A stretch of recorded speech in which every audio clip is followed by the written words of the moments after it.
fundamental shift in how we do AI today. And perception fields and an ensemble of narrow AI agents, what we call EON. Let's jump into signatures. The first problem that you have of the world is really a representation problem. So how can you get everything that's happening in the world into the machine? And instead of labeling the whole world and looking at different objects and classes, what we do is we take image input and we create signatures. And you can think of these signatures as numbers. They are generic representations of the world. They are highly compressed.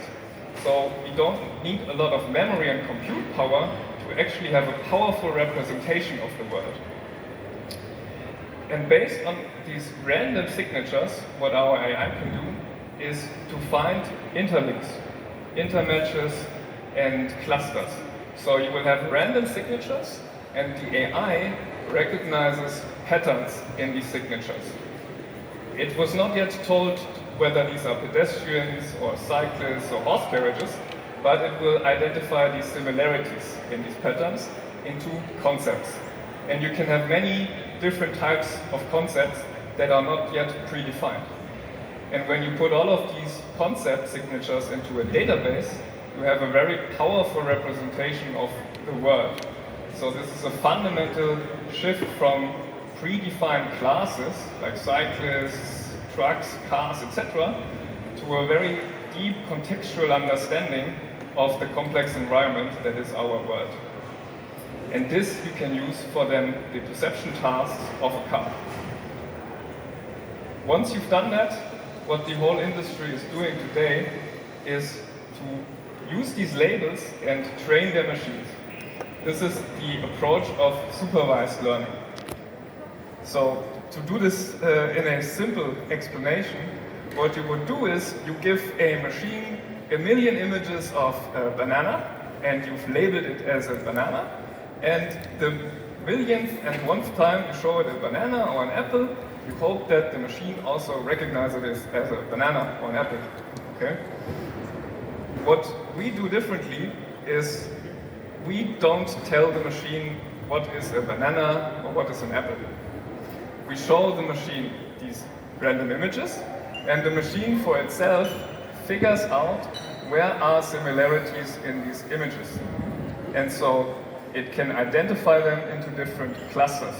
This is what we call unsupervised or self-supervised learning. Nobody has told this machine this is an apple or this is a banana, but the machine will sort that out itself. And so you can in the end tell the machine what it is. So with this approach, we're much more mimicking how humans or how little children actually learn. And we fundamentally believe that in this unsupervised learning approach, we have an advantage because you don't need to have labeled data of the world, but you can still train the machine to identify different things. This is very much what in the old school days someone would say is left brain technology. Yeah, that's very analytical, very detail-oriented learning. But when you think about how you are driving sometimes, you are driving much more intuitively. Yeah? You don't calculate, I'm driving 50 kilometers per hour, there will be an impact in 50 meters, etc. But let's say you are driving and suddenly from the right there comes an animal, you immediately do something. So this approach of this right brain, where you are much more reactive and you're just more emotional or intuitive, is something that we try to mimic with perception fields.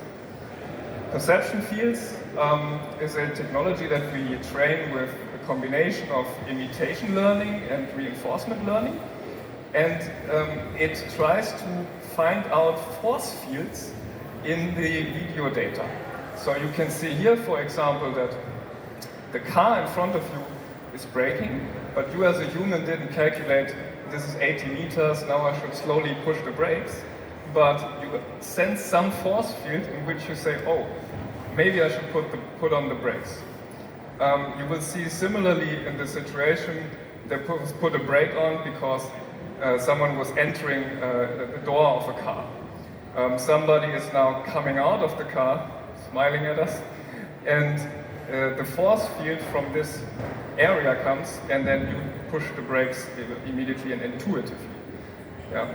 And the benefit of this approach is really that you have a visual explanation of the decision making of the AI. Yeah. So you can also backtrace why the AI behaved in a certain way or manner.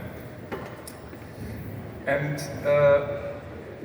you can also imagine that this technology kind of works additive. So these different force fields that we analyze, they function in a way that when you encounter new situations, you can actually push them in an additive formula and they will still work. So you have a much more generalizability of edge cases. And lastly, when you think about how you use your brain while you are driving, I'll make the assumption you don't use 100% of your brain all the time. And I'm not talking about being distracted in the car, but when you are doing driving functions in the car, or implementing a brake, or putting on the accelerator, you are not using your brain, all of your brain capacity. But rather, you access certain parts of your brain that help you to cope with such a situation.